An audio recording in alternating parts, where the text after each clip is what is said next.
حافظ آباد پہنچے ہیں، ڈی ایچ کیو ہسپتال حافظ آباد کا دورہ کیا ہے، مریضوں سے بات چیت بھی ان کی جانب سے کی گئی ہے، وہاں پر انتظامات کا جائزہ لیا گیا۔ وزیر اعلیٰ نے ہسپتال میں مریضوں کو فراہم کی جانے والی طبی سہولتوں کا جائزہ لیا ہے۔ وزیر اعلیٰ ایمرجنسی انڈو فارمیسی سرجری وارڈ میں بھی گئے تو وزیر اعلیٰ پنجاب سردار عثمان احمد خان بزدار حافظ آباد کے دورے پر ہیں۔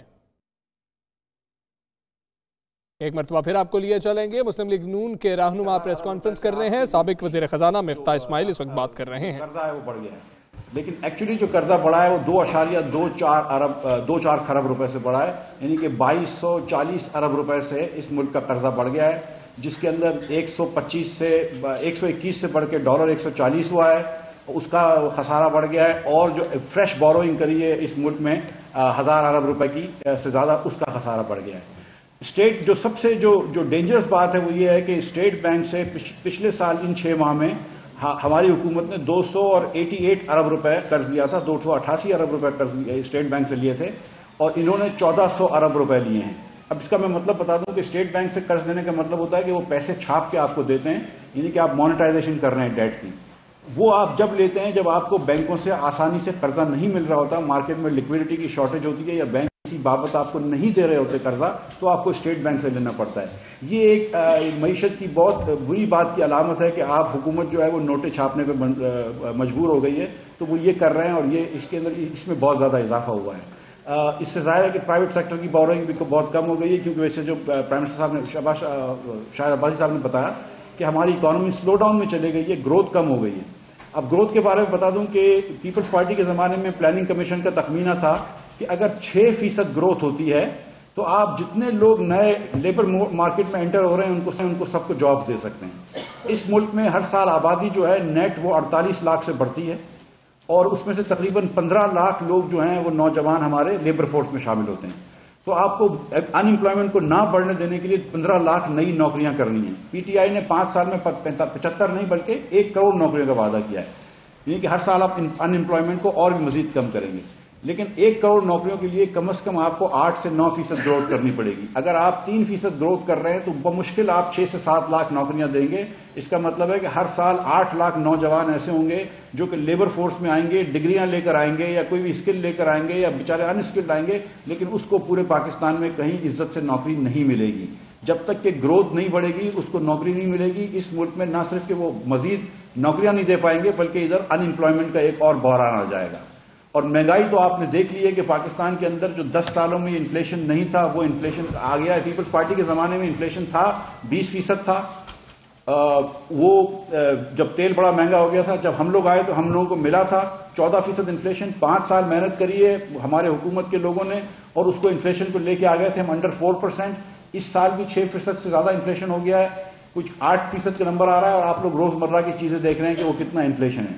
اب پی ٹی آئی نے کوئی نئی اکنامکس نکالی ہے کہ جس کے تحت مہنگائی کا اثر جو ہے وہ غریب لوگوں پہ نہیں پڑتا ہے، صرف امیر لوگوں پہ پڑتا ہے۔ وہ یہ کہہ رہے ہیں، چلو ان کی یہ بات شاید مان لیتے ہیں، شاید غریب لوگوں کے پاس پیسہ ہی نہیں ہے تو خرید ہی نہیں سکتے، تو شاید اس کے بعد سے مہنگائی نہیں پڑتی۔ اب جہاں تک ایکسپورٹ اور امپورٹ کا تعلق ہے تو پہلے 5 مہینوں میں نومبر تک جو تھا وہ ایکسپورٹ پاکستان کا 4% کم ہوا تھا۔ 35% ڈی ویلیویشن کے بعد پہلے 4-5 مہینوں میں اس سال کے اس فسکل ایئر کے ایکسپورٹ کم ہوا تھا۔ دسمبر کا نمبر بہرحال بہت خوش ہے، اور میں بڑا خوش ہوں، بڑا خوشائن نمبر آیا ہے کہ دسمبر میں ایکسپورٹ بڑھی ہے، تو 6 مہینوں کے اندر ایکسپورٹ جو ہے وہ 2 سے 3% بڑھی ہے پچھلے سال کے مقابلے میں۔ لیکن پچھلے سال جو اسپیڈ سے ایکسپورٹ ہماری بڑھ رہی تھی وہ 13.5% تھی۔ ہم نے ڈالر ٹرمز میں پچھلے سال 13.5% ایکسپورٹ بڑھائی تھی۔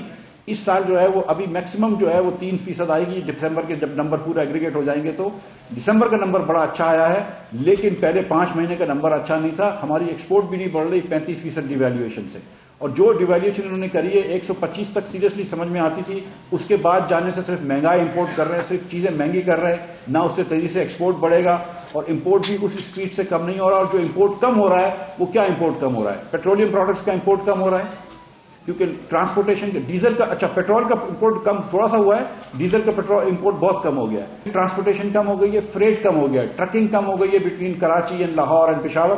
اس کی وجہ یہ کہ انڈسٹریل ایکٹیویٹی کم ہو گئی ہے۔ پہلی مرتبہ پاکستان میں کئی سال بعد لارج اسکیل مینوفیکچرنگ نیگیٹو جا رہی ہے، انڈسٹریلائزیشن نیگیٹو جا رہی ہے۔ یہ نہیں کہہ رہا ہوں کہ کم گروتھ ہو رہی ہے، یہ نیگیٹو جا رہی ہے، نیگیٹو گروتھ ہو رہی ہے، یعنی کہ ڈکلائن پہ آ گیا large scale manufacturing. These are very serious signs. اور جیسا کہ former prime minister Shahid Abbasi نے کہا کہ ان کے پاس 1 یا 2 مسئلے تھے. ٹریڈ ڈیفیسٹ زیادہ تھا, اس کو بالکل کنٹرول نہیں کر پائے وہ لوگ. اخراجات جو ہم دیکھ کے گئے تھے اس سے جو ان کے دوسرا منی بجٹ آنے کو ہے, پہلا منی بجٹ آیا اس سے 1 پیسے کا اخراجات کم نہیں کرے. یہ جتنی بھی بات کرتے ہیں آسٹیرٹی کی, یہ صرف شو آف ہے. 1 پیسہ کہیں پہ خرچ کم نہیں ہوا. اب مطلب 28 جب ان کو بہت برا لگتا تھا, اب 28 لاکھ روپے روز کے پریزیڈنسی پہ خرچ ہوتے ہیں. بھائی تم 27.5 تو کر دو. وہ جو یونیورسٹی بنائی تھی اس کے اندر اب جا کے وہ یو اے کے شہزادے کو وہیں پہ لے کے گئے تھے. وہی فرنیچر رکھا ہوا تھا جب یہ پرائم منسٹر تھے, مجھے فرنیچر یاد ہے. وہی سب چیزیں تھی. کوئی چیز تبدیلی تو نہیں آئی ہے میرے خیال سے. تبدیلی صرف نام کو آئی ہے, لیکن ہاں افراد زر کی قیمتوں کے اندر تبدیلی آ گئی ہے, روزمرہ کے اجناس کے اندر تبدیلی آ گئی ہے, لیکن وہ یہ تبدیلی نہیں ہے تھا انتظار جس کا, یہ وہ شہر تو نہیں. تو یہ میرے خیال سے جس ڈگر پہ ہم چلے گئے, آئی ایم ایف کا پروگرام یہ اب تک نہیں کر سکے سرٹنٹی. ان کو بیٹھ کے ڈیسائیڈ کرنا چاہیے. میں ابھی بھی استدعا کرتا ہوں پرائم منسٹر صاحب سے کہ وہ جہانگیر ترین صاحب کو اور ارشد عمر صاحب کو ایک مرتبہ پھر ایک کمرے میں لے کے بیٹھیں اور فیصلہ کریں کہ کرنا کیا ہے. یہ ڈیسائیڈ نہیں کر پا رہا ہے, بہت زیادہ انسرٹنٹی ہے. 2017 میں کراچی اسٹاک ایکسچینج کی ویلیو تھی وہ جب 54,000-53,000 تھی, ڈالر 105 روپے کا تھا. $514 کا انڈیکس تھا. آج وہ ڈالر $260 سے کم ہو گیا ہے. آدھی ہو گئی یہ مارکیٹ. آدھی کا مطلب ہے کہ 45 ارب ڈالر پاکستانیوں کے ختم ہو گئے. آپ 2-3 ارب ڈالر یہاں سے لے کے آ رہے ہیں. کراچی اسٹاک ایکسچینج میں, پاکستان اسٹاک ایکسچینج میں آپ نے 45 ارب روپے کا نقصان کروا, 45 ارب ڈالر کا نقصان کروا دیا. اس اکانومی کے ڈالر کے اندر آپ نے کم کروا دیا ہے. یہ بہت زیادہ میرے خیال سے سنجیدہ مسئلہ ہے. اور میں امید کرتا ہوں, دیکھیں میں نے اس دن لکھا بھی ہے, ٹویٹ بھی کرایا کہ یو کی not tweet your way out of a recession. آپ کو ریسیشن کو کنٹرول کرنے کے لیے سوشل میڈیا کو چھوڑنا ہوگا, تھوڑا سا کام کرنا ہوگا. ایک ٹیم ہونی چاہیے. اب یہ آئے دن فائنانس منسٹری سے پتہ نہیں کوئی لیڈر آتا ہے, کوئی آتا ہے, عارف نقوی صاحب کی باتیں آنے لگی ہیں. ایک ان کو ڈیسائیڈ کرنا چاہیے کہ کون ان کا لیڈر ہے, اس کو پھر جا کے آئی ایم ایف سے آپ ڈیسائیڈ کر لیں ونس اینڈ فار آل. اگر جانا ہے تو چلے جائیں. یہ جو جان کنی کا عالم ہے, اس سے اچھا ہے کہ ایک مرتبہ جان لے لیں تاکہ قصہ ختم ہو جائے. Thank you. مفتا صاحب, 23 جنوری کو حکومت جو ہے وہ منی بجٹ لانا چاہ رہی ہے. کیا مجبوری ہے کہ وہ یہ سپلیمنٹری بجٹ لانا چاہتی ہے؟ اور دوسرا عباسی صاحب سے میرا کوشچن ہے کہ یہ جو 20 لوگوں کے جو ECL کے ناموں کا معاملہ ہے, اس کے اوپر بھی کوئی کمنٹ کریں آپ. دیکھیں, جو منی بجٹ کی بات ہے یہ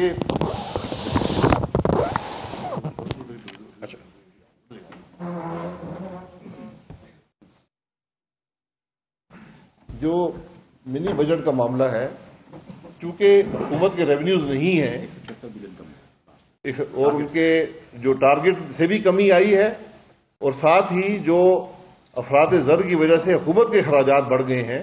مثلا جو پالیسی ریٹ بڑھا ہے, حکومت سب سے زیادہ قرضہ لیتی ہے, اس سے شاید جو سالانہ امپیکٹ ہے وہ 400 ارب روپیہ اضافی پیسہ آپ کو سود کی مد میں دینا پڑے گا, جو پالیسی ریٹ آج 10% پہ چلا گیا ہے. اس کو پورا کرنے کے لیے بوجھ عوام پر ڈالا جا رہا ہے, اور کوئی طریقہ نہیں ہے. یا آپ اضافی قرضہ لیں گے یا بوجھ عوام پر ڈالیں گے. ہم یہ کہتے ہیں کہ عوام مزید بوجھ برداشت کرنے کی پوزیشن میں نہیں ہے, اور اس لیے اضافی ٹیکس لگانا, افراط زر کو بڑھانا, یہ پاکستان اور پاکستان کے عوام کے مفاد میں نہیں ہے. حکومت کے پاس صرف ایک راستہ ہے کہ گروتھ اچیو کرے. گروتھ سے ہی آپ کے تمام مسائل حل ہوں گے, لیکن بدقسمتی سے آج گروتھ نیچے کی طرف جا رہی ہے, اوپر نہیں جا رہی. ہم نے ثابت کر کے دیا کہ 2.8% گروتھ کو 5 سال میں 5.8% پہ پہنچا دیا.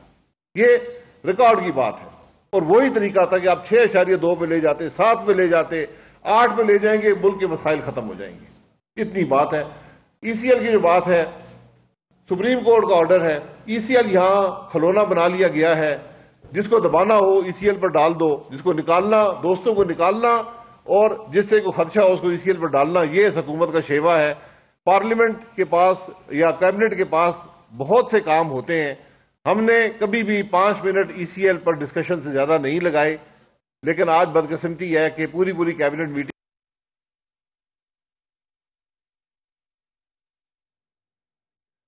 مسلم لیگ نون کے رہنما اس وقت نیوز کانفرنس کر رہے ہیں۔ شاہد خاقان عباسی کہتے ہیں کہ حکومت 5 ماہ میں ہی بری طرح ناکام ہو چکی۔ انہوں نے کہا کہ ECL کو کھلونا بنا لیا گیا ہے، اس حکومت کی وجہ سے معیشت کو شدید خطرات لاحق ہیں۔ سابق وزیر خزانہ مفتاح اسماعیل نے کہا کہ ہم نے اسٹیٹ بینک سے 288 ارب لیے اور یہ 1400 ارب اب تک لے چکے ہیں۔ انفلیشن ملک میں بڑھ رہی ہے، دسمبر میں ایکسپورٹ کی شرح بہتر رہی۔ انہوں نے مزید کہا کہ آسٹیرٹی ڈرائیو صرف دکھاوا ہے۔ وزیر اعظم اسد عمر اور جہانگیر ترین کو ایک کمرے میں لے کر بیٹھیں اور فیصلہ کریں کہ کیا کرنا ہے۔ مفتاح اسماعیل مزید بولے اور انہوں نے کہا کہ حکومت سوشل میڈیا سے نکل کر کچھ کام بھی کر لے۔ انہوں نے کہا کہ ایسا کچھ نظر نہیں آتا کہ غریبوں کے لیے مہنگائی نہیں ہوگی، صرف امیروں کے لیے مہنگائی ہوگی۔ یہ ایک نئی چیز پاکستان تحریک انصاف کی حکومت سامنے لے آئی ہے۔ حکومتی پالیسیز کو شدید تنقید کا نشانہ بنایا گیا ہے لیگی رہنماؤں کی جانب سے۔ سابق وزیر اعظم